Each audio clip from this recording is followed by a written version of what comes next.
Ladies and gentlemen, welcome to a special edition of the Ted and Papo's Wrestling Exchange. I'm your host, Papo, joined by my man. What's up, everybody? It's the Ted. What's going on? Yeah, tonight we're going to go ahead and talk about the Vince McMahon podcast along with the CM Punk podcast. So, Ted, got a few words for you before we go ahead and get started? Absolutely. Real quick, I just want to let you guys know that we do appreciate your views. We also appreciate your likes. So there's just a couple of quick things that we want to get out of the way. Please like, comment, subscribe. It really helps us out a lot. We're trying to grow this channel, trying to grow the show. We have a lot of big ideas. We want to do T-shirts. We want to do all sorts of really cool stuff, but we can't do that until we have this kind of localized support here on YouTube. So please, if you're not going to stick around for the whole video, if you just get tired of me rambling, that's fine. Just make sure, go down there, like, comment, subscribe. If you have any questions, send us questions at tedandpapo@gmail.com. That's and-A-N-D. You can also follow us on Twitter at tedandpapo. And if you have any questions or any comments, you can also put it down here in the comment box below, and we can definitely make an attempt to bring it up on next week's episode, especially if it's pertaining specifically to wrestling and the wrestling world. Now, if you're not familiar with the show, we basically just review stuff. We talk about wrestling and whatnot. So please like, comment, share, subscribe, all that good stuff. And bad language is a thing that happens here. So if you're uncomfortable with that, fuck it. I don't know. Papo, we got a lot of stuff to talk about. Yes, we do. We're going to go ahead and touch base on the CM Punk breaking the silence, as well as Vince McMahon being interviewed on Stone Cold's podcast. So this is not the normal show. This is a special edition. So kick back, relax, and enjoy yourself. And if you want to hear us get balls deep in the Vince McMahon Stone Cold podcast, give me a hell yeah. Something Dude, happened. that is gimmick infringement.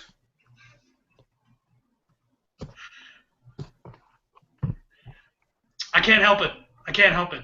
If you will. If you will. How you doing over there? You seem to have some technical difficulties at the moment. You all right? I'm all right. All right. It was a small tremor. Small tremor. So we're going to get things started. First, I'd like to just kind of touch on the recent CM Punk news. We'll spend a few minutes talking about that, and then after that, we'll kind of go point by point on the Austin McMahon podcast. So, CM Punk, in case you've been living under a rock for the past month, came out. He did an interview where he broke his silence on Colt Cabana's podcast. We actually had a video previously with a link to where you could watch it on YouTube. And basically he came out and said a number of things which we're not really going to get into because it's like a 2-hour podcast, and then there was like another 1-hour follow-up. But we are going to talk about his recent signing with the UFC. Papo, when you heard CM Punk was being signed to the UFC, what was the first thing that came to your mind as a multi-fight deal? Well, there's a few things that popped into my head when I heard that CM Punk was going to actually join the UFC. Understanding that he was beat up by WWE, but he's also been training in mixed martial arts. So I'm actually quite excited to see what he can do. I mean, we have a few wrestlers from WWE to mixed martial arts, and then vice versa. So I'm actually quite curious to see what he has to offer UFC. And this kind of comes on the wake of his coming out speaking out on the podcast. So before we get into the actual ins and outs of some of the stuff we want to talk about with the UFC and him and kind of a few statistics, is this a smart move on Punk's part? And is it also a smart move on the UFC's part? Well, it's actually a smart move on both aspects, if you will. If you will. Because CM Punk has an established name. Plus, he's studying mixed martial arts. Well, he should be able to hold his own in the ring, no problem. Plus, he's used to taking a bump. So, again, I am so curious to see how he fares with his weight division at UFC. So, answering your question, yes, it's a smart move on both. Yeah, I'm in agreement with you. I know a lot of people that are UFC or MMA fans aren't really happy because in their minds, oh well, here comes another wrestler into the MMA world. The way I see it is he's talked about this as being something that, scratch off your bucket list. This is something that he's always wanted to do, and why not take the opportunity to do it since he's not under contract with UFC, or excuse me, not under contract with WWE. It's also telling because in the past couple of weeks, when anyone has asked him, and I think he made an appearance on a radio show, not Opie and Anthony, it's the one without Anthony. I think it's like Opie and Jim Norton now. But he basically kind of admitted that, never say never. He may return to the wrestling ring. So here's a follow-up to that. Would it be better in the long run that CM Punk has whatever career he has in MMA, whether he does well or does poorly? Would this also be a win for him coming back to the WWE afterwards and maybe kind of adopting his style to a little bit more of an MMA game, kind of like Brock Lesnar's return, how he doesn't wrestle so much as he wrestles and fights. Do you think that would be an interesting thing to see? It would be an interesting thing, and it would also give him clout and wrestling a little bit more clout, if you will. If you will. Make it give it that more realistic feel to it. Yeah, man. You'd buy the pay-per-view where he fights at. Fair? Definitely. That is extremely fair. I'd buy it too. So real quickly, we're just going to get into the actual, because there was a press conference after UFC 181, and CM Punk, who's 36 years old, has never fought in professional mixed martial arts. UFC President Dana White said that Punk has been training in jiu-jitsu and mixed martial arts for an extended period of time. UFC President Dana White also states that CM Punk intends to fight at middleweight, which is about 185 pounds, but said he'd be open to possibly 170 pounds. White also told ESPN that he wanted to fight here. He wanted to give it a shot, so we gave him an opportunity.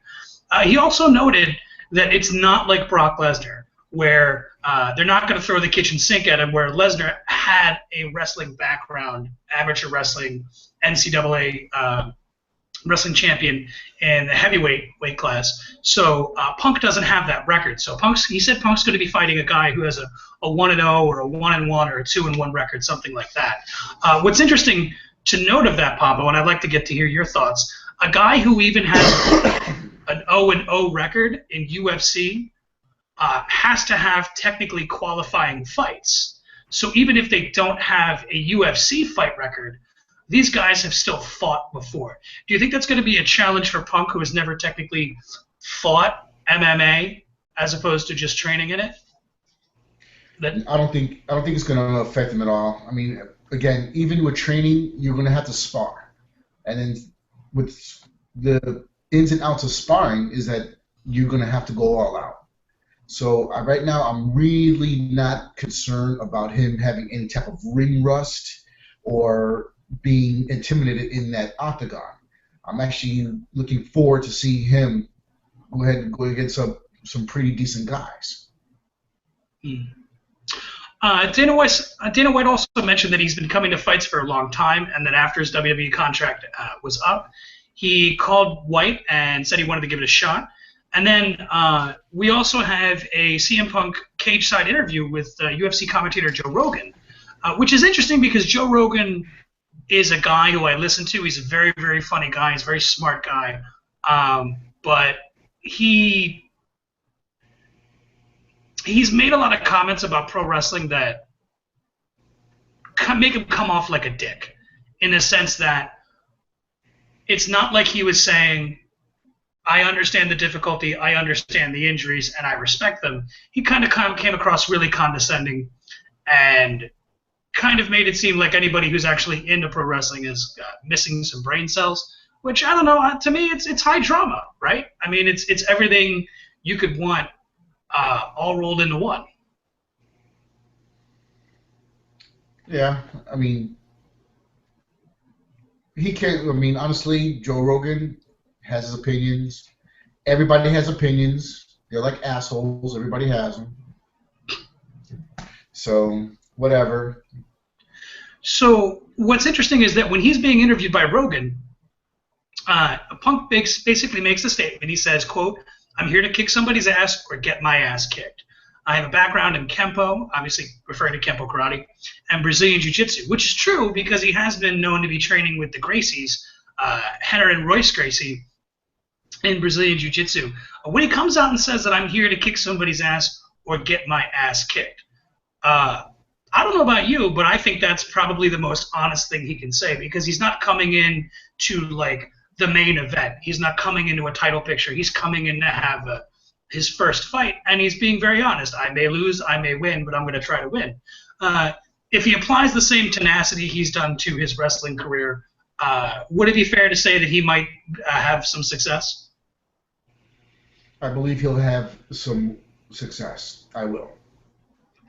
I'm not worried about it at all. I mean, he already has his name. He's going to go out there. He has some knowledge, so he's not really going in there blind. So we can expect some success out of it. Let's say, because he signed a multi-fight deal, right? So he's not going to fight until sometime in 2015. But let's say he goes 2 fights and loses both. Do you think that would damage him? Not really. All depends on who they're going to put him up against. I mean, record-wise, size, etc. I mean, UFC, anybody can get lucky. They can have all the skill in the world, but that haymaker, if they land it, they can go ahead and become champion overnight. So that's true, right? It's kind of what's cool about the cage is that anything can happen. Papo, I took the liberty of gaining some statistics about wrestlers transitioning to MMA. You curious to hear? Let's hear it. Okay, so starting with the obvious and most recent one, we have Brock Lesnar. Brock Lesnar had a UFC fighting record of 5-3, 5 wins and 3 losses. Now, the next guy we have on our list is Dave Bautista. Bautista didn't fight in UFC. I don't know where he fought, but he had 1 fight and he won, so he was 1-0. Bobby Lashley, I want to say he fought in Pride, but I'm not sure. But he was 12-2. So you have Lashley, who had a wrestling background, amateur wrestling. I believe he also was an amateur wrestler for like the military. So you have 2 guys here so far, Lesnar and Lashley, that did pretty well. Even Batista, who did not have an athletic background per se. I believe he wrestled amateur in high school and then just went straight into bodybuilding and club bouncing. So he did surprisingly well. Also, Frank Shamrock, 28-15. Now, a lot of you might be surprised that I include Frank Shamrock on this list because you're thinking, well, Ted, Shamrock was a fighter before he came to the WWE, which would be true, except, Papo, did you know that he started training for professional wrestling in '89 before he became a cage fighter in '93? No, I did not. Yeah, he actually started his career in the South Atlantic Pro Wrestling promotion, and then in 1993 he went over to Japan to compete with a fight group by the name of Pancrase, and during this time he was also doing Pancrase and UFC, and of course he was the first. I believe he was the first champion of. He was the first champion of Pancrase, which they called the King of Pancrase, and he also became UFC's first super fight champion before they broke everything up into weight classes where anybody fought anybody. But it was only after, ironically, U.S. Senator John McCain had UFC number 9 pulled from many pay-per-view distributors, which kind of hurt Shamrock's purse. You know, I mean, the guy had a wife and kids, and he needed that steady income, and they're not making now. They weren't making much then compared to what they make now, and that basically. He decided to go to the WWE on an episode of Monday Night Raw that aired on February 24th, '97. Very cool stuff. I'm excited. Also, side note, would you be interested in Frank Shamrock coming back for a pay-per-view or 2? I'd be interested. Definitely catch my attention. I feel like of all the guys that they could capitalize and bring back, there's a guy that, for all intents and purposes, should be there. Hey, another question. Hall of Fame, Ken Shamrock. Do you think Shamrock's worthy of the WWE Hall of Fame?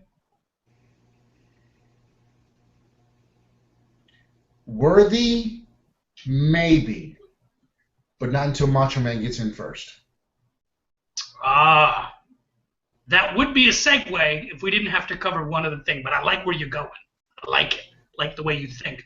Papo, on an unrelated note, real quick, I wanted to touch base with our viewers and let them know that Jimmy Del Rey, who was formerly one half of the Heavenly Bodies with Tom Pritchard, he was the replacement for Stan Lane. He passed away on December 6th, and at the time that I wrote this, they were saying it was a heart attack and died at the age of 52.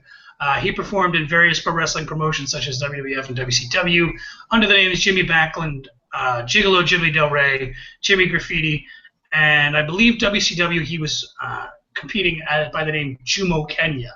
Do you have any memories of Jimmy Del Rey? Very vague, but not too much. Yeah, unfortunately, I'm the same way. We do want to give our condolences to the family of Jimmy Del Rey. He will be missed. It's never a good thing when a pro wrestler dies, especially at 52. That's a tad young. Hey, though, speaking of pro wrestling, we got the Steve Austin podcast. You ready to get right on into it? Let's go ahead and get balls deep and keep this ball rolling. Keeping this ball rolling and keeping it balls deep. Actually, there was one thing I wanted to mention. Going into this, I was afraid that we'd be treated to a whole hour plus of them just nonstop yakking about the Attitude Era. I don't know about you, but in my opinion, having lived through it and having gone back and watched a lot of it and watched a lot that came before it, I think the Attitude Era was massively overrated. I don't think it was any good or as good as people seem to remember it, because there was a lot of terrible gimmicks. Papo, you remember I choppy your pee-pee, right? Yes. That's why when people ask me, they're like, "Hey, should we bring back the Attitude Era?" I'm like, "Fucking no. Attitude Era had a lot of terrible shit that went down." I believe Katie Vick was technically Attitude Era. Wow, dude. Yeah, some terrible shit. Terrible shit. Is it safe to say? I mean, am I crazy? Could a case be made that the Attitude Era is overrated just because of nostalgia factor? I'm gonna go and be in total agreement with you. The Attitude Era was overrated, but it did give birth to some awesome storylines and some awesome, now tenured wrestlers. Oh, sure. I don't think there's any question. I think there was a lot of good things to come out of the Attitude Era, but the Attitude Era was like 6 years. It really wasn't, if that. And I think people just look back and they're like, with rose-tinted glasses, and they're like, "Oh yeah, Stone Cold." But like, do you remember the what was the match with Big Boss Man and Al Snow, where they had a cage, and then they had the Hell in a Cell, and they had those dogs that were supposed to attack them, except they were just pissing and shitting around the ring? Do you remember that? It was the dog kennel match or something? Yes. A lot of bad stuff to come out of the Attitude Era. But I think a lot of people want to bring back the Attitude Era because they somehow think that by magically waving a wand and changing the WWE product from PG to PG-13 or rated R, that would make any difference. I'd wager to argue that you could do awesome stuff, great storylines, great drama, great suspense, and you can still do all of that in PG. Because, I mean, let's face it, PG gives you a wider audience, and the more people watching, the better.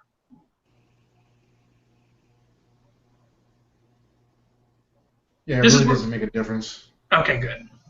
I thought I lost you there for a second. So we're just going to jump right into it. What we did is that we basically broke down about 30 or so points that are really important or worth mentioning. So we'll just go by them one by one. The first thing here, Austin asks Vince how the network is doing, and Vince replies that the network has a 97% satisfaction rate. What are your thoughts on his response to that? Yeah, a 97% satisfaction rate. What the fuck does that mean? Compared to what? Shots fired. Dude, I mean, does 100% of the people that sign up, only 97% of the people stay, and the rest of the 3% cancel? I need more information for that. So that's all I got to say about that. Yeah, I'm with you on that. I struggle to figure out where they pull that number from. Not saying it's a bad number. I noticed that they've recently put up Tuesday Night Titans, and what was the other? They already did Saturday night's main event. What was the other one they put up? They put up Tuesday Night Titans and I don't even know right now. Oh God, what was it? You got me so mad right now. Primetime Wrestling. But again, a lot of those episodes are missing. Like there's only 10 or so episodes that are like 30-something to 40-something. It doesn't make sense. But nonetheless, we'll just keep it rolling because the next point is immediately tied into that. Austin asks about the network for the UK fans. And Vince basically says that hopefully everything will be settled by the first of the year, and if they had some issues, they were literally moments away from launching it, and then they canceled it. It seems like they're hinting at some sort of issue with Sky Sports. I don't know if Sky Sports plays into the business deals that they have over in UK, but he says that he'd like to have it done by the first of the year, and of course nothing's written in stone. And he says that since it's a subscription model like Netflix, it's going to take some time to build up the content. Are these bullshit answers? Yes. Okay, good. I was waiting for more, but no, yeah. No, I'm in agreement with you. I think those are kind of bullshit answers. I mean, if Sky Sports has them over the barrel in the UK, I get it, but like you can't tell everyone that you're going to have the network by X day and then that day decide for whatever reason not to put it out. That leads to a lot of angry people. And I don't necessarily buy the argument he makes about building up content because Vince McMahon he practically owns wrestling. I know we've said it before, and I'll say it again. He's got the rights to air Mid-South Wrestling. He's got AWA videotapes. He's got World Class Championship Wrestling. He's got Memphis Wrestling. He's got Calgary Stampede Wrestling, and it goes on and on and on. He has all the tape libraries of all these promotions. Hell, fuck, Florida Championship Wrestling before it became NXT. So, well, it would eventually become NXT. So you have all of these tape libraries, but he's just not using them. It's very, very weird and disturbing, but hopefully they hurry up on that and get that shit back up. So, ironically, the next question, speaking of bullshit answers, Austin asks Vince, how in tune are you with the WWE Universe? Are you giving the crowd what they want? And Vince kind of gives this canned response. He says, we always listen to the audience, and we strive to do what's best for business. Is this also a bullshit answer? Yes, it is. I don't believe that he's in direct tune, but may have advisors who think they are in tune. But, again, I'm in total agreement with you. This is a bullshit answer. Yeah, I'm convinced Vince is out of touch. And I don't say that to be insulting or demeaning, but when you hear some of the other stuff he goes on to say in a few minutes, you'll be surprised. And just if you want to, go back to recent events, the Dean Ambrose finish at Tables, Ladders, and Chairs, that's totally out of touch. That's just unnecessary. Now, here we get to an interesting point. Austin and Vince kind of get into a little bit of a tip. Austin constantly says pro wrestling, and Vince gets a little annoyed, and he says that wrestling is what my dad did. What we do is sports entertainment. To which Austin kind of insinuates that, well, it's professional wrestlers using professional wrestling moves in a professional wrestling ring. Why insist on calling it sports entertainment? And Vince kind of goes on to insinuate that sports entertainment is somehow massively different from professional wrestling. And this kind of falls into what a lot of people have been saying about Vince over the years, is that he hates pro wrestling. He thinks sports entertainment's the way to go, and it is the end-all, be-all, and it is beyond wrestling. So a two-part question. First part, is sports entertainment pro wrestling?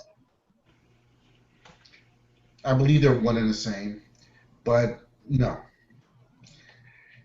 Because not only do the wrestlers do pro wrestling moves in a pro wrestling ring, they also work on mic skills and try to go ahead and do those signing of the autographs. They do skits. They do movies, show bits, podcasts. I mean, there's just more to it than just wrestling. It's a whole career that they have. They got to sell T-shirts, action figures. So would it be fair to say that Vince would rather have it that it's sports entertainment and pro wrestling falls under that? Yes. So I have my own thoughts on this, and I'd like to take a moment and share them with you, the viewer, and Papa with you as well. Are you okay with this? You mind if I just go on a tangent here for a minute? Go ahead. Rock out with your cock out. Hey. So here's my take on this. I think pro wrestling and sports entertainment, I agree with Papa, are one and the same. But I think what Vince is trying to say is that when he calls it sports entertainment, that's an excuse for all the hokey bullshit that's terrible. But what I want to do is I want to spend a moment and kind of enlighten some people onto why I think, personally, why he refers to it as sports entertainment. If you go on the internet and you do a Google search and you look up New York State Athletic Commission, go ahead and pause the video, go ahead and do that right now. You're going to be looking for a PDF file, and this is going to reveal a few things. So Vince didn't always call it sports entertainment. At a time, he called it professional wrestling, and here's my opinion as to why he made that change in the name, is that if you're on tour and you're going around all 50 states, and we're not including Canada and Europe, we're just going to say in the United States, right? Each state in the country, all 50 of them, each have their own state athletic commission. And each state athletic commission has its own rules and regulations. So the reason why I mention this is if it's pro wrestling, and we'll get to why I mentioned the PDF file in a moment. If it's pro wrestling, they have to abide by the state athletic commission. The things they have to do are follows. They have to pay the state athletic commission. They also have to pay for the use of the commission doctors to be present. They also have to have their referees and be licensed by the commissions, which also pays cost. And then you also have to fork over a percentage based on the number of people in attendance. Now, you also have to operate within the commission's rules and guidelines. For example, if you go watch, I think it's ECW One Night Stand 2005, where Joey Styles makes it a point, they're in the Hammerstein Ballroom within the Manhattan Center, and he makes it a point to say that the New York State Athletic Commission has forced us to use mats, protective mats on the floor around the ring, and this is true. And so the whole point is that if you're a pro wrestling product, you have to be beholden to the Athletic Commission. So, and this is why they take it on the road, but most boxing and MMA stuff is usually done out of a handful of places, not the entire country. So to give you an idea, I mentioned the PDF file. I'm going to pull up subsection 8907 for a second, and this is called the definition. So it's called corporations and persons required. Oh, bleh. Yeah. I don't have the name of it, but basically it says blah, blah, blah, blah, blah, blah, blah. Again, subsection 8907. It says, here we go, all corporations, persons, referees, judges, matchmakers, timekeepers, corporation treasurers, box office employees, ticket takers, doormen, ushers, managers, trainers, seconds, and announcers shall be licensed by the commission, and no such corporation or person shall be permitted to participate either directly or indirectly. Now think about that for a second. The referee, the matchmakers, so the booker or the writer, the timekeeper, the treasurer, the guy who does the box office, the ticket takers, the doormen, and the ushers, they have to license all of those people specifically. And that's just the first part. And that's going to be in every state. And then we move on to subsection 209.39, and it kind of goes on to define some of the other things to where the athletic commission sets their regulations. So this is referring to the ring. It says the ring platform shall be elevated no more than 4 feet and shall have a smooth, firm surface covered with clean canvas, duck, or other resilient material, stretched taut and laced tightly to the ring platform, and shall be completely padded by both inside and outside the ropes to a thickness of at least 1 inch, or as the commission may authorize or direct, with ensolite or similar material approved by the commission. So basically, if you're a pro wrestling organization that's taking it on the road and you have to deal with each state's athletic commission, each one has you over their own individual barrel. Okay, which means that you have to abide by whatever their rules are at any given time and then fork over a lot of cash. So that's my argument as to why he calls it sports entertainment, because if it's not pro wrestling, now you don't have to deal with the athletic commission at all. You can just completely bypass that. The next point I have, Papo, is that Vince, and he does this again a few different times, but he seemed to speak very highly of Bray Wyatt and Dean Ambrose. Did you catch that? Oh, yeah. Well, Vince stated that they have that it factor, and right now these are the future of the WWE. So you can understand why he spoke really highly of them. Yeah, I mean, and they're great, right? I mean, anybody can see that these guys are stars. For real. If you can't see that they're stars, then you need to watch golf or something. Seriously. So Austin says that he'd like to see more wrestling, and he also mentions that the opening segments have a tendency to run long. Papo, I don't know about you, but that's been ever since they changed to 3 hours. That's every fucking episode of Raw, right? I mean, you're guaranteed to have the first 20, 25 minutes. There's just a bunch of people talking in the ring. Doing a whole bunch of this. A whole bunch of this. This is what they need to be doing. Sock puppets? No, just being quiet and let them fight. Shadow puppets? Right. Butt puppets? What's your name again? It doesn't matter what your name is. Hey, that's gimmick infringement. Seriously. So I think it's fair to say that you and I are in agreement. I mean, shit, every week when we cover Raw, I mean, I could go to any of the notes here I have, and I can just pull it up. And each show starts with an in-ring promo that's 20, 30 minutes long, which I'm okay with to a point, but I think when you do it every fucking week, it gets so boring. And I get that they have to fill out 3 hours, so it makes sense, but a lot of other wrestling programs don't start with that bullshit. They have a match, and then they pick up the story. But I think it's a waste. But Vince does make a compelling argument. He says the stories have to have a hook, and then you have to care in order to you have to care about he says that in order to care about the performance, you have to kind of know their story in order to care. That's kind of a fair statement. I think I'm with him on that. Yeah. I'm in total agreement. So one of the other interesting things, moving on, is that Austin happens to mention the locker room is very different from when he was there. He even goes on to name drop TNA. How funny was that? That he just mentioned them by name and then immediately said, "Well, they're not competition anyway." Well, when he name dropped TNA, I mean, you could tell that it's impromptu, so we can respect that as the Ted and Papo show is mostly impromptu. Even though we have a structure, most of our stuff is impromptu. And with Austin name dropping TNA, I got more respect for that podcast, and I will be listening in more often now. So, quick question: do you think Austin's a good interviewer? Yes and no.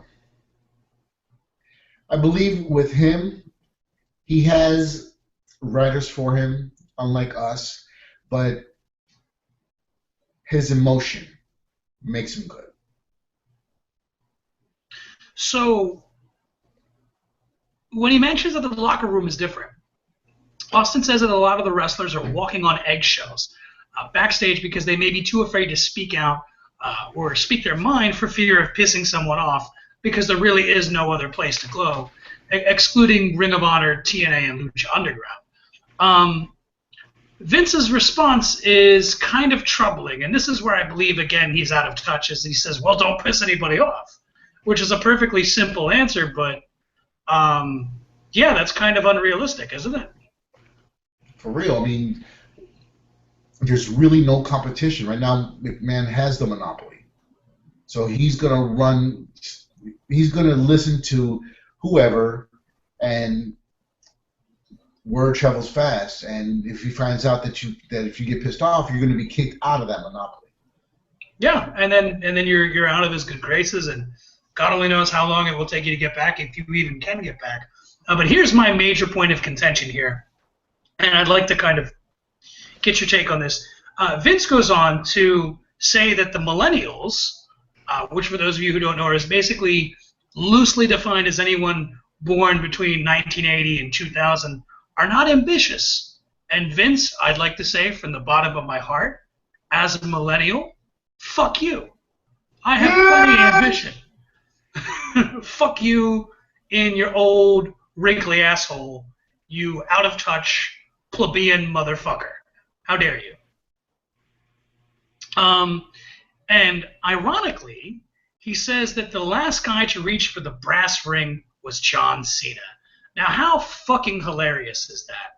Not CM Punk.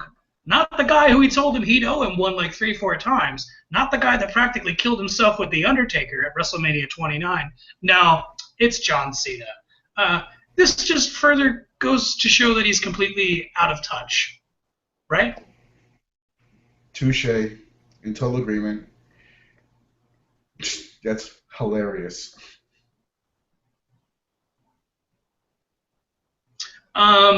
And then he also goes on to speak highly of Dean Ambrose, Seth Rollins, Bray Wyatt, Roman Reigns, and then basically blames millennials in that they shouldn't be afraid to fail. Well, fucking newsflash, Vince. Failure is fucking scary. It's scary. And not all of us are 60, 70-year-old millionaires that have hindsight 20/20 vision, you old fuck. Ironically enough, he mentions Roman Reigns here, and I kind of wanted to spend a moment and talk about that. Papo, I've noticed that a lot of people on the internet wrestling community are kind of giving Roman Reigns a lot of shit for having a limited moveset. And you know what I did today? What did you do today? I sat down and I thought about this, and I'd like to dispel that myth. You mind taking a trip with me on the crazy train for a moment? Oh, boy! Nice. So, Ric Flair. One could make the argument that he is one of, if not the greatest professional of all time. Is that a fair statement? Right? One of the best, if not the best. Touche. How many moves do you see Ric Flair use on average in a wrestling match? Because I've counted, and I'll tell you, but just how many moves do you think he uses on average? 3. You're not too far off, believe it or not.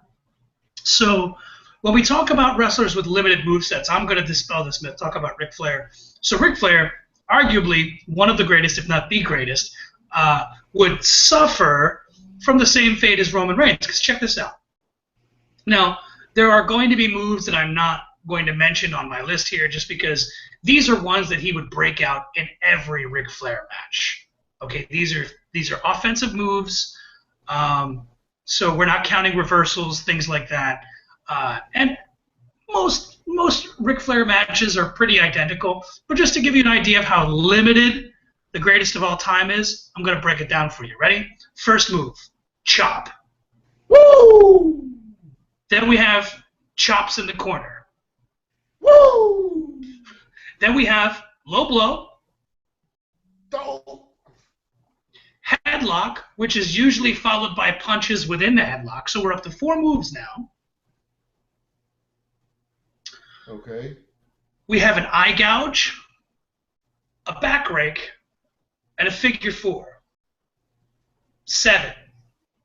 Ric Flair has 7 moves, okay? So if you think Roman Reigns is limited, go back and watch any Ric Flair match. You will see the same 7 moves done over and over again with a few slight variations. But the point is, people need to let this Roman Reigns BS about being limited go. Yes, he's green. Yes, he's being protected. But everybody's got a fucking limited moveset because that's what translates on TV. That's what people remember. So, anything you wanted to add before we keep this ball rolling and go on to our next point here? Well, go ahead and keep this ball rolling. We're going to combine points 8 and 9. Excuse me. Austin issues a challenge to the boys in the locker room to speak up and speak out and to go on a limb just to get over. And knows that WWE needs more talent and the roster is very thin, to which Vince agrees. Pretty thin roster. I don't disagree with him. And you? No, not at all. All right. Austin then asks what Vince is looking for in a talent for potential WWE superstars.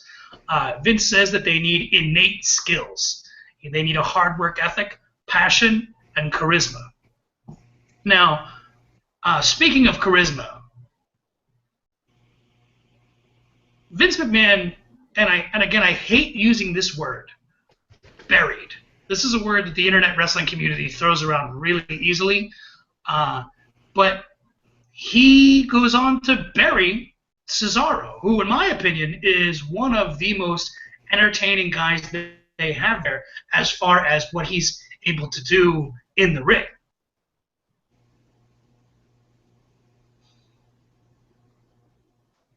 I'm in total agreement.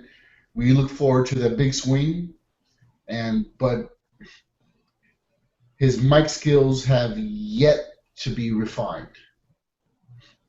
Oh yeah, I'm totally with you on that.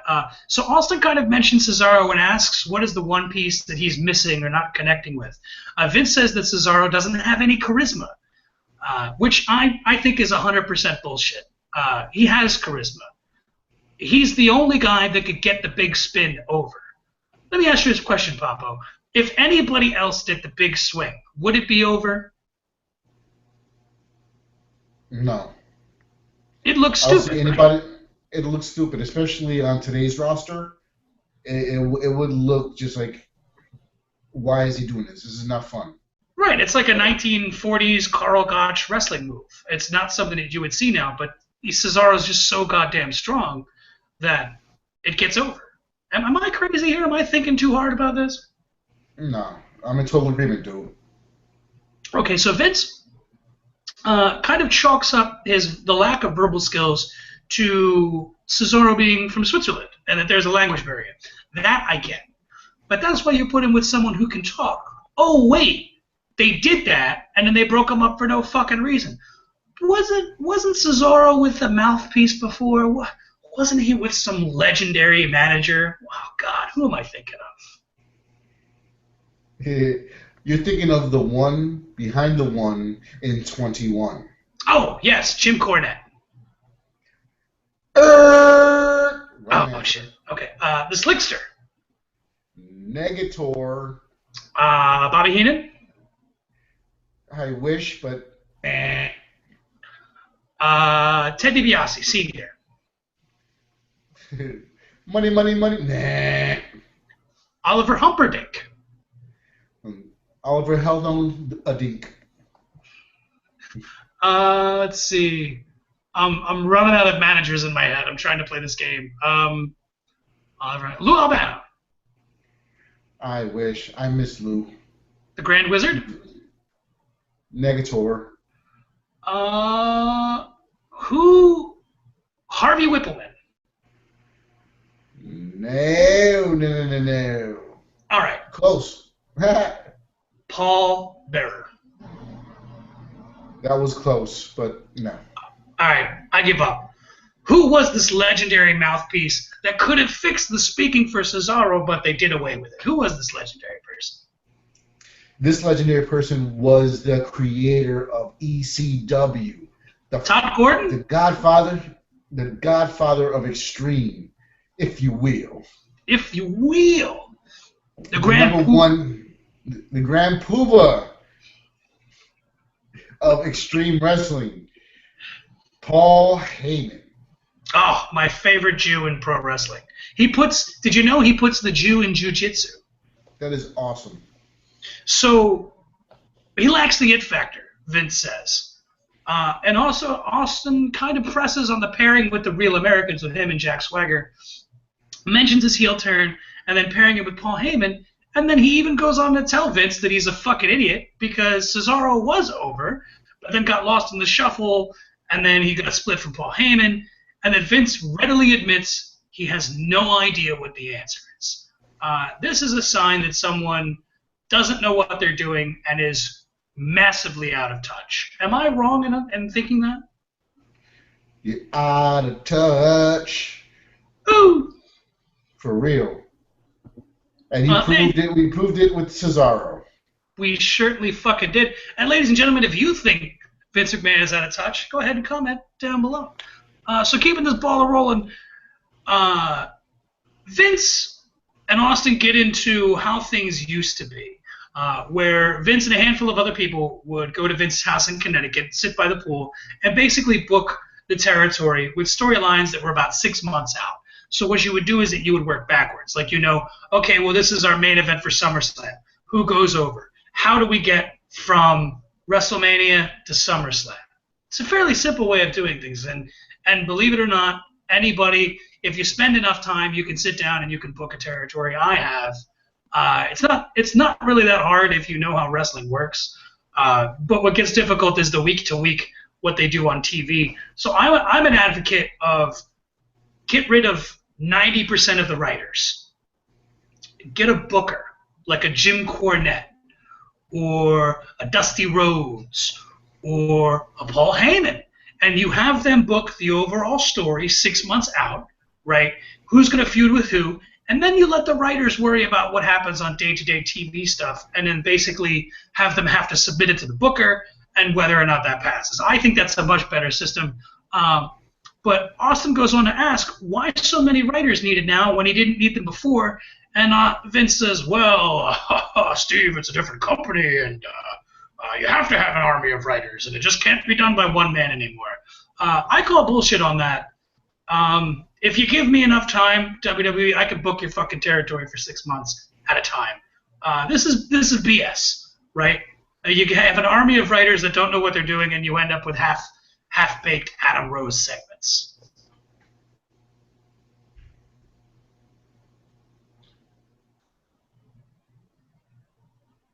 Okay. All right, so moving on. I don't know what you're waiting on me for. I was like, damn, he makes a valid point. I'd like to see that. Austin asks about Shane McMahon, and then Vince says he's doing things in Japan. Funny story, Papo, do you know what Shane is not doing? No, I don't. He's not doing shit in Japan, that's for sure. I took the liberty of Austin asks Vince about Vince's son. Vince, who's so out of touch, does not know what his son, his firstborn child, is doing. And literally, you can find this information out in seconds. So I went to the internet, because everything I read on there is true, and I typed in a few things, and I was happy to find out that Shane is not in Japan. Shane is working for a company in China called China Broadband Incorporated. It's basically a provider of cable services using on-demand services as well. It's based out of Colorado. Shane was also CEO of U On Demand until he stepped down on July 12, 2013. U On Demand basically is a leading video on-demand service provider delivering premium content to customers across China through mobile and TV screens that works with such companies such as, I don't know, maybe you've heard of them, Disney, Paramount, NBC, Universal, Warner Brothers, Miramax, and Lionsgate. Is it that sad that it took me seconds to find out what Shane's doing and his own father is completely fucking clueless? That is sad. Again, he's out of touch. But Vince also ultimately goes on to say that Shane wanted to take his talent somewhere else, not to be under his father's shadow. I've been waiting patiently on my couch watching Raw every week, just waiting to hear, "Here comes the money, money, money, money, money, money, money." I was waiting for Shane O'Mac. I can't wait until the day comes where Shane O'Mac returns. Am I alone here, or do we just love Shane McMahon? Shane McMahon, he's paid his dues, and always entertaining when he comes out. So I wait for him to come back with you. Good. All right. So now that we're in agreement, we're going to keep this ball rolling. Austin asked Vince about the beginnings of his on-camera career for his father.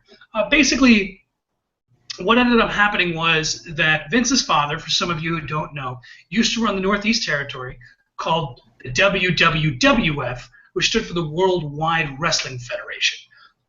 Basically, what happened is that Vince's father had a persona that was the main commentator, and one day he basically tried to hold up Vince Sr. for more money moments, like hours before they were going to tape. And Vince's father said, "There's the door, fucking see you later," and then basically gives Vince the task of doing commentary, to which he did from then until sometime in the 90s. Papo, Vince McMahon as a commentator, your thoughts? He was very professional, very clean, slightly animated, but yet, again, he was overall a good commentator. I think a lot of people forget how good he was. And the reason why I say that is because there's something that he would do to which we all make fun of him for, but it's actually an invaluable trick. If you notice, a lot of times, specifically on NXT, there's a gentleman who works on commentary whose name is Rich Brennan, and he's just awful. Rich Brennan, if you're watching this, no disrespect, homie, but you're fucking terrible. You're calling moves that you don't know. And this is the main problem I have, right? Don't call a move that you don't know. I've seen him do this countless times, where he calls a rolling Yoshitana a sunset flip, or he calls an inverted DDT a brainbuster, just terrible shit. But if you remember, Papo, Vince, and the classic Vince, anytime he saw a move that he wanted to put over as cool and devastating, if he didn't know the fucking name for it, he would say, what a maneuver! And as trite as that sounds, I think that's an incredible trick to have. Your thoughts? Yes, it is. Oh, yeah. Nicely put. And, again, I mean, there's been commentators that just completely mess up the names of moves, but it was really smart of him to use the excellent maneuver as a cop-out. The only commentator that I was ever okay with constantly getting something wrong is Gordon Soley. Because if you go back and watch Gordon Soley on commentary, and a lot of people will argue, Jim Ross himself will argue that he's not the best, Gordon Soley was the best. But if you ever watch Gordon Soley on commentary, you'll notice that he never says suplex. Do you know what he says instead? What do you say? Supplay. Get the fuck out of here. I'm dead serious. Go back and watch like mid-late 80s NWA. Everything, that's a nice supplay. They're all supplays, they're not suplexes. But, Gordon Soley is the fucking man, so I'm okay with it. Anything else you want to talk about as far as Vince as a commentator before we keep this ball rolling to the big topic of discussion? Let's go ahead and keep this ball rolling. So, Austin asks Vince point blank, yes, no, do you want to talk about CM Punk? So before we get into actually what they talk about, were you expecting Austin to ask this question? Yes, I was. I was waiting from the beginning. I was kind of tentative because I felt like, on the one hand, if he wants to maintain his legitimacy as his own person, interviewing the boss, like being independent and being a good interview, he's got to ask.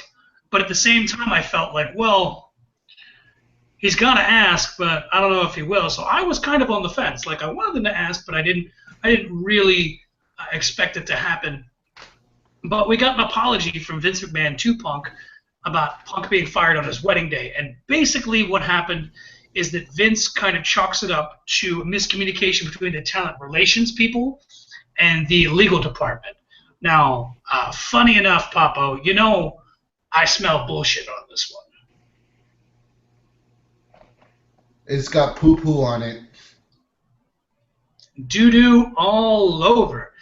Vince also responded in saying he hasn't heard the podcast, but he was aware of the topics discussed, and he stated that basically there's two sides to every story, which is true. That's a fact, right? And that Punk is not the first person to make negative comments aimed at the company after parting ways.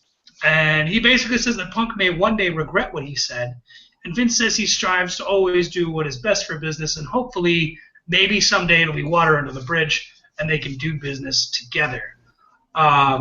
What's interesting is Punk, on that second part of the Colt Cabana Art of Wrestling podcast, he went on to say that Vince's response was purely PR. It was bullshit because he has CM Punk's phone number, he has his address, they could come by his house, he could call if he wanted to apologize like a man, however, he never did that. So it's kind of fishy. Also, Austin mentions that when he took his ball and went home, he had JR, Jim Ross, as kind of like a mediator, like a go-between between him and Vince. And then he says, unfortunately, Punk doesn't have someone like that. Wouldn't Paul, I mean, honestly, when you think about it on the surface, wouldn't you think Paul Heyman would be that guy? Yes and no. Even though they have chemistry together and they work well together, I believe Heyman, again, is out for Heyman. I don't think he has CM Punk's best interest in mind. So that's understandable. I mean, we've seen him do that in the past. Did you find it funny that Stone Cold actually mentioned the Colt Cabana podcast by name and said that it was a good listen for anyone who's a fan of wrestling? Did you catch that? Yes, I did. Why don't you plug our show? Yeah, for real.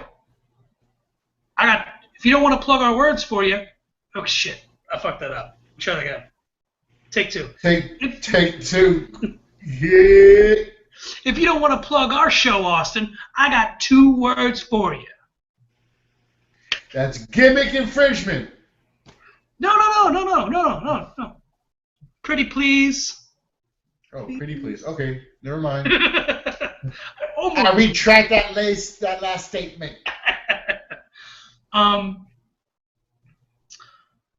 Yeah. So Austin also goes on to mention that when he took his ball and went home, and he returned to the company, Vince wanted to fine him $650,000.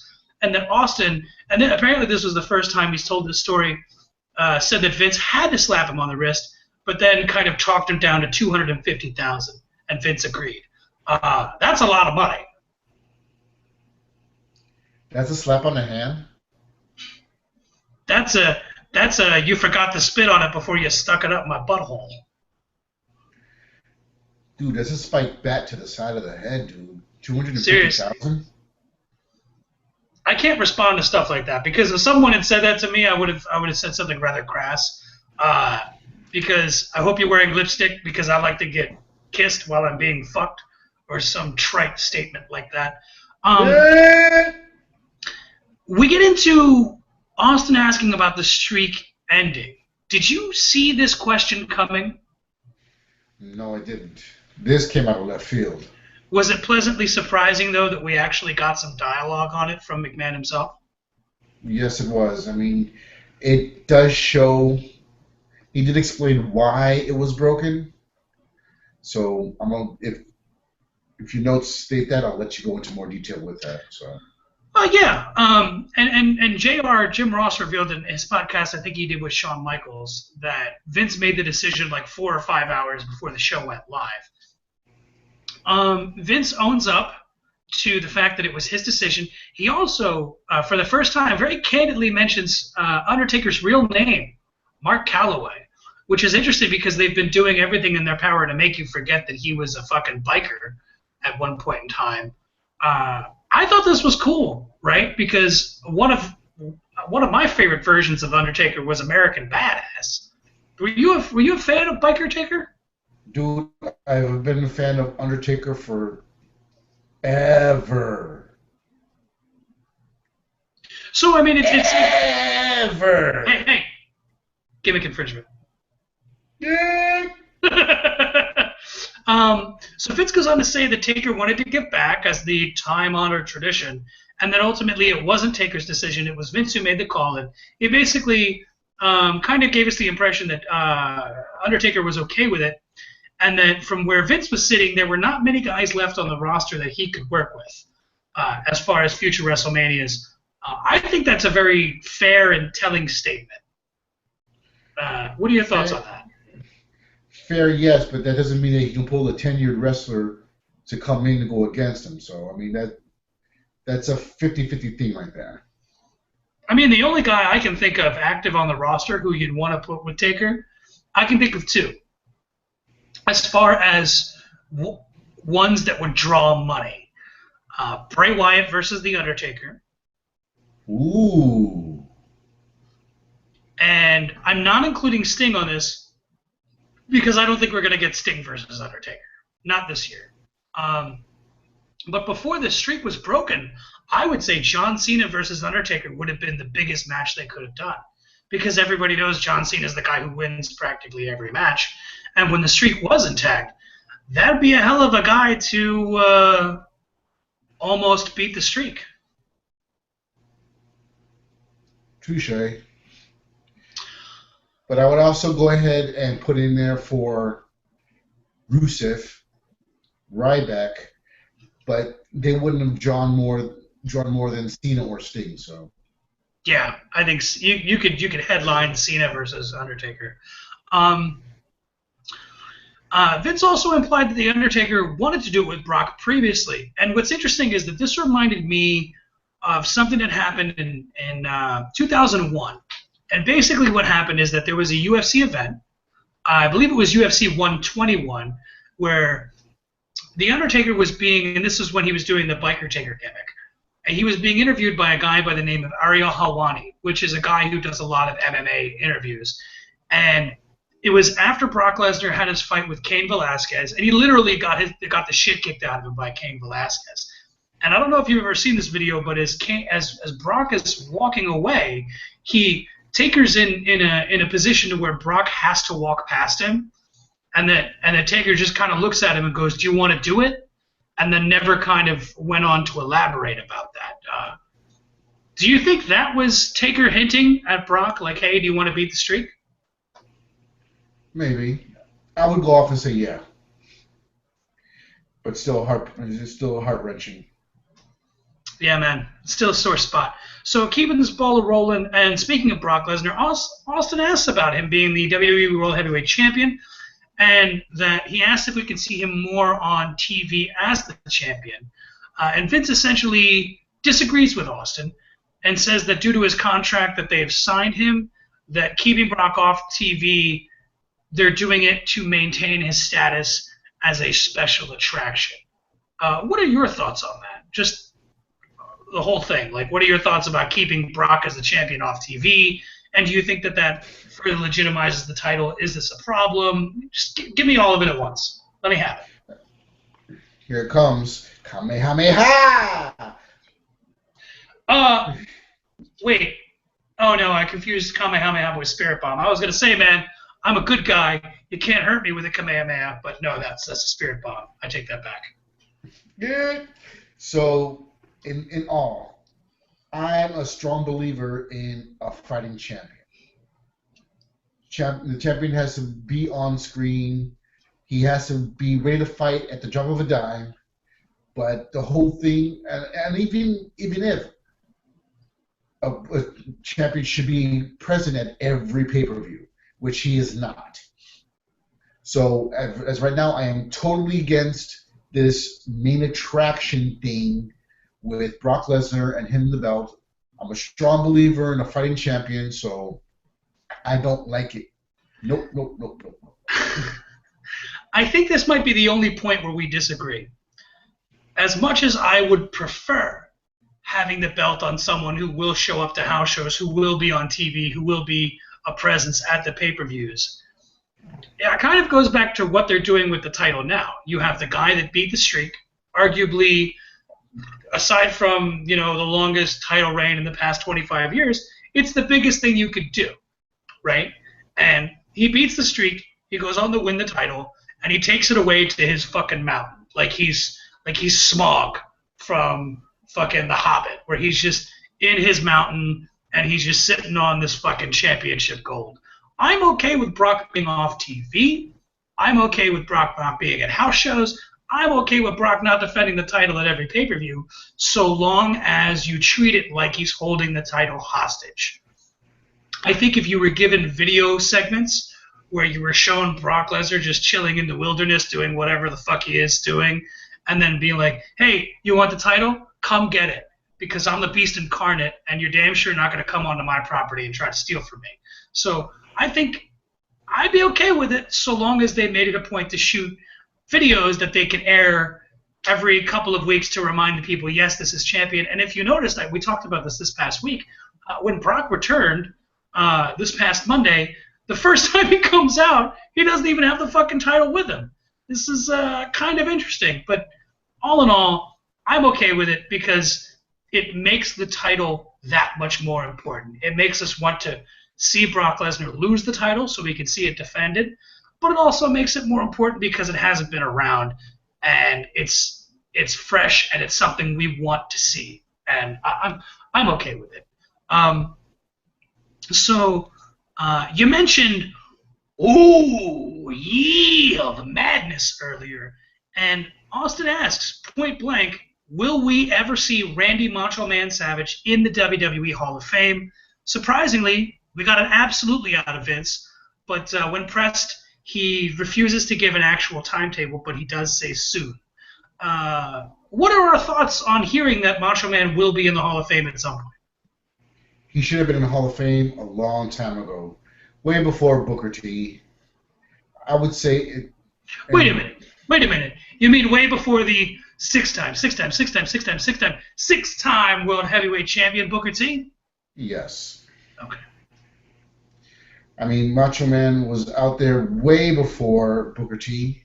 I was being facetious, by the way. I think I'm going to agree with you. I just throw that out there to anybody who doesn't know that I'm a huge Macho Man mark. Oh, we both. Ooh, yeah. I see lust in your eyes, Hogan. Ooh. Fucking biggest Macho Man fan ever. So, I got a question for you. There's a lot of talk and there's a rumor that a Macho Man had sex with a young underage Stephanie McMahon. Have you ever heard of this rumor? Never. Really? Oh yeah. I never heard of it. This is why I thought that he just wasn't in, because Vince was harboring something against him. But if we're gonna see Savage, I'm on board with it. Savage should have been in from the beginning. Follow-up question: do you think Savage should be inducted with Liz, or do you think they should be done separately? Separately. I mean, it would be nice for them both, but you know what?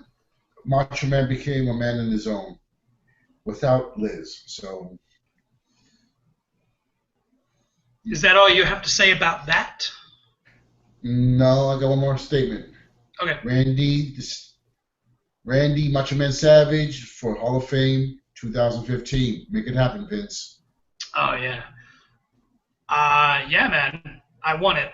In my opinion, so long as Randy Savage is the headliner, which is hard to do with a dead guy, but I feel like he should be the guy that leads the pack.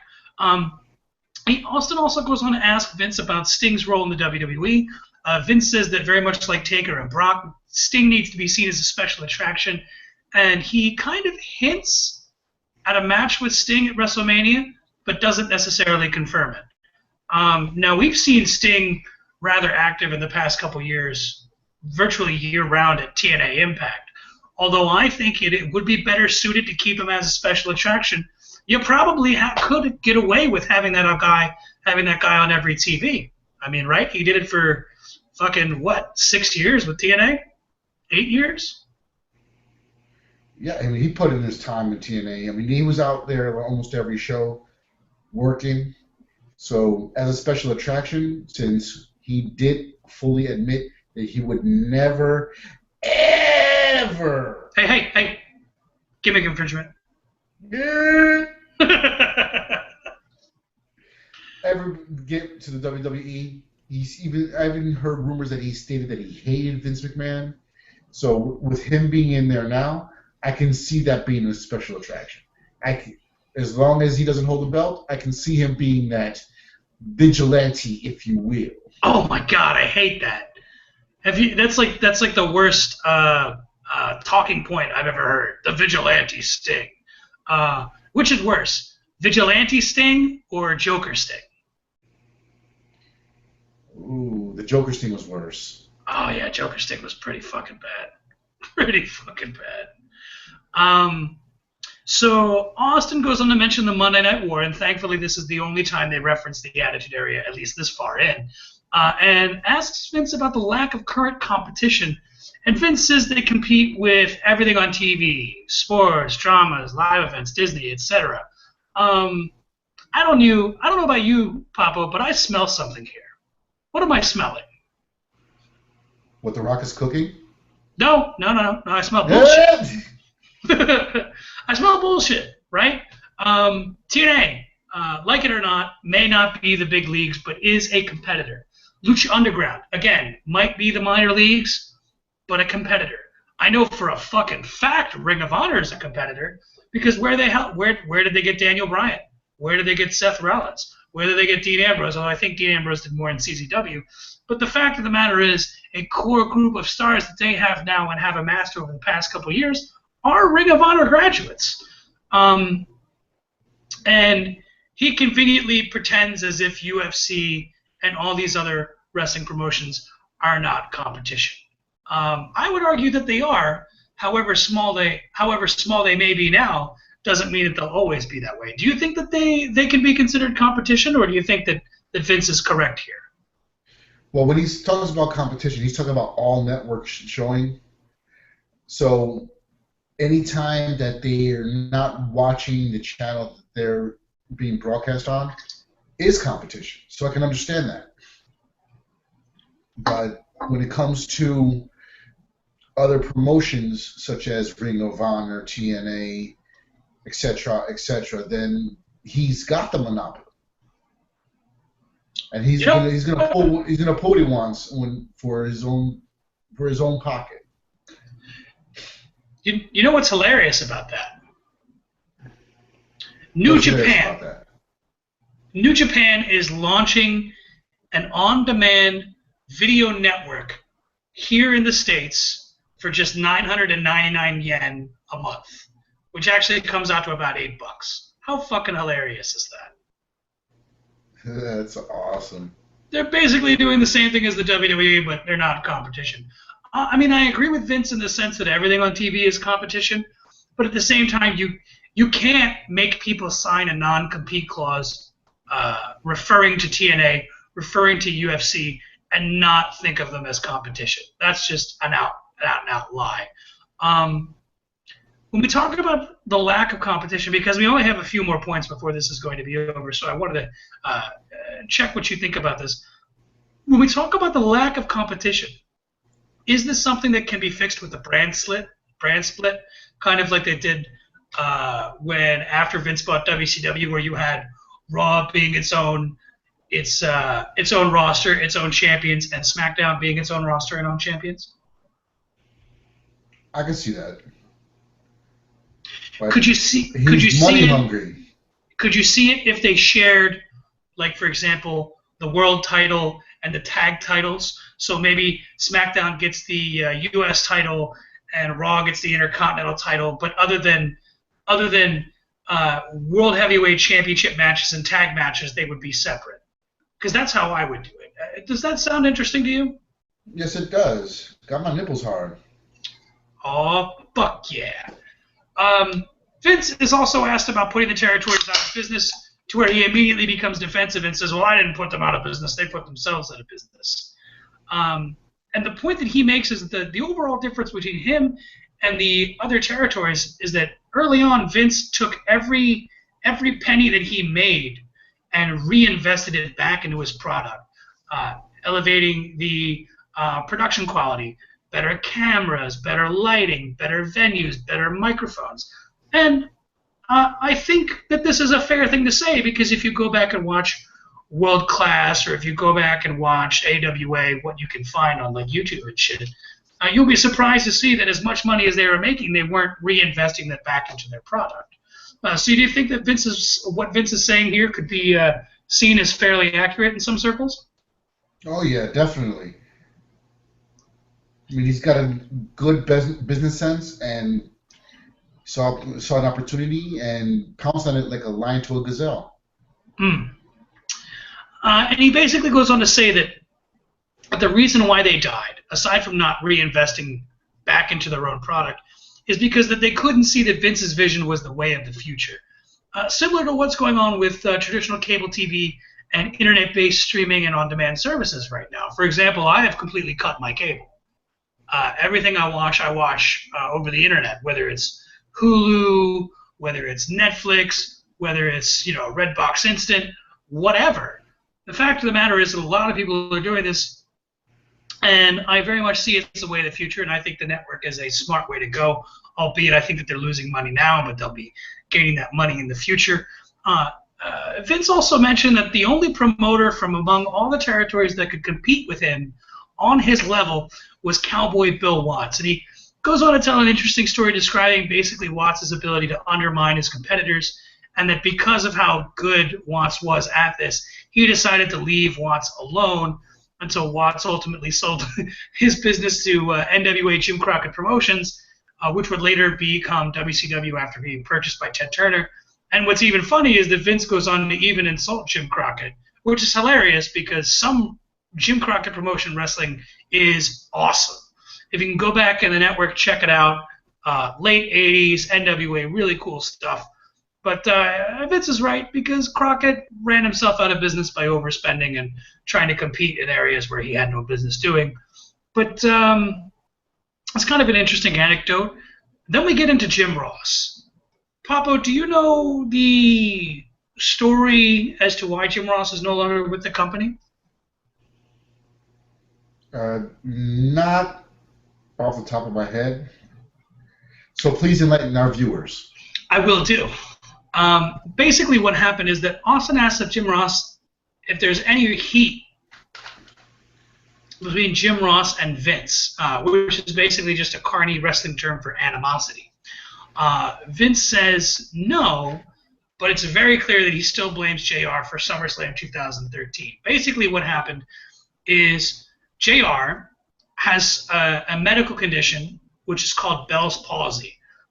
This could actually be in some cases confused with Lyme's disease, but basically what it is it's facial paralysis. And because he has this facial paralysis, he has a tendency to slur some of his words. And what happened is that he was hosting a SummerSlam panel, where they were doing like a live Q&A to talk about the 2K14 video game. Whatever brilliant person decided this thought it would be a great idea to bring Ric Flair there. And Ric Flair's son, I can't think of his name for the life of me, had died of I believe it was an overdose earlier that year, and he was also a professional wrestler. So here you have Ric Flair, who's known for being a bit of a drunk, and who gets very emotional. He tells stories about taking off his WWE Hall of Fame ring and put it on his dead son's finger in the casket. And basically, JR was unable to rein in Flair, and JR also tried to cover this, making a joking comment about how he had a martini or two earlier. Ross has come out and said that he was not drunk, it was just a joke. And Vince fired him, And they publicly said that JR had left the company, but Ross went on to air on his own podcast that no, he didn't retire. He was fired. And that Vince says that Ross's decision to leave was because he was, quote, burned out. Even though Ross has come out and openly admitted that he was fired, he didn't quit, he wasn't retired, and that Vince willfully terminated his employment. Any similarities with the CM Punk incident? No. I sense sarcasm. If you smell gimmick infringement. I smell gimmick infringement. So we're going to keep this ball rolling because there's only a few more points left. Austin then asks Vince why the two of them worked so well together and where their chemistry came from. Vince basically says it was because he empathized and identified with Austin's character. And that in his mind, Vince McMahon, was also Stone Cold. And basically Vince goes on to explain that he grew up in very humble beginnings in an 8-foot wide trailer park. And you're right over there. Yeah, I'm all right. All right. Another trailer. He goes on to say that he basically had very humble, poor beginnings, and that he knew a lot of people when he was young that kind of thought they were big shots and threw their weight around, and he ultimately despised them for it. So when it was time for him to create the Mr. McMahon character to be the perfect foil for Austin, he decided to embody all those characteristics he hates in other people, as far as throwing their weight around and being really fucking important. Interestingly enough, this is where Austin, who's wearing an earpiece, tells Vince that we have 1 minute, and he says they're wrapping me up, and then Vince hilariously says, okay, well, I don't know who's telling you that, but I own the network, and we're going to go another 15 minutes. How hilarious was that? That's the boss pushing his weight around. I thought it was pretty cool. Is it safe to say that you just don't fuck with El Jefe? It's safe to say that. Don't fuck with Jefe. So Austin and Vince continue to chit-chat. They talk about working together. Austin tells Vince that he usually ended up kicking him in the balls before the stunner. Not intentionally, but just because his jean shorts or jeans were just too tight, and he couldn't get his boot all the way up to the gut. Vince and Steve go on to reminisce about Vince having the worst reaction to taking the stunner, and that Vince basically says that they had magic. And Austin kind of says that performing in front of a live crowd of people, specifically in the world of pro wrestling or, I'm sorry, sports entertainment, that they had magic. And it's like a drug, performing in front of that, and if you could bottle it up and sell it, you'd be a millionaire. I think that's fair. Vince took the worst stunner of all time, where he just kind of laid there and seized. That was pretty bad, yeah? It was awesome. I mean, he never did the stunner the same way twice. I mean, there was times where he was just like really sloppy with it, and some that he sold like really well. Majority were sloppy, so. I like how Rock would take it. How Rock would like take it and then like go back on his back and then roll up onto his shoulders into the air and kind of like do like a back roll. I always thought it was really cool looking. Austin asks Vince about how his father didn't want his son in the business, let alone to become a wrestler. And Vince basically says that his father told him he could either be a wrestler or a promoter, and that to work with his father, you had to be a promoter. And later, when the opportunity presented itself, McMahon said that it has always been my dream to compete in the ring as a performer, and, quote, it was one of the greatest thrills of my life. I don't know about you. Vince McMahon is easily the worst professional wrestler of all time, but he's also one of the most entertaining to watch. Because even though those terrible McMahon matches, as bad as they were still super entertaining. Oh, yeah. They go on to speak about Austin's original gimmick as the ringmaster. Papo, do you remember this? Because it was very short-lived. Yeah, I remember. And he says that Vince knew he was a good mechanic. A mechanic is someone who can go out there and have a good physical and technical matches with someone to help put the other person over, not a jobber, but similar to it, probably a few steps above it. Austin says that Vince had never saw a star. Austin says that Vince never saw him as a star until he spoke up and until he started ruffling feathers. And then he continued to issue another challenge to the roster to step up and to impress Vince McMahon and have some balls because Vince needs stars. And then they talk about the St. Valentine's Massacre cage bump. Do you remember this? I'm trying to remember. It's where Vince and Austin had a cage match, and the Big Show made his first appearance. Okay. Paul White. Yeah. And he hits the cage, and the cage swings apart, and then Austin just kind of drops off of it. And wins. There's a bump that Vince took in that match that they talked about. And if you go back and watch it, as unathletic as Vince is, it's very impressive. Because he's not that far up. I mean, yeah, the cage is probably, I'm going to say, about 15 feet up. But Vince had to fall anywhere from 6 to 10 feet backwards from being 15 feet in the air. So I think it was Austin slammed Vince's head into the cage, and then Vince bounced back. And it is super impressive. But apparently he fucking broke his coccyx or tailbone and really got messed up. But that's kind of an interesting physical feat to go back and watch that, seeing him bump so far backwards with only so much room to go. Yeah, I remember that match vivid now, and it was amazing. I mean, he didn't hit flush on a table how he should. He actually hit the corner, and the table broke anyways.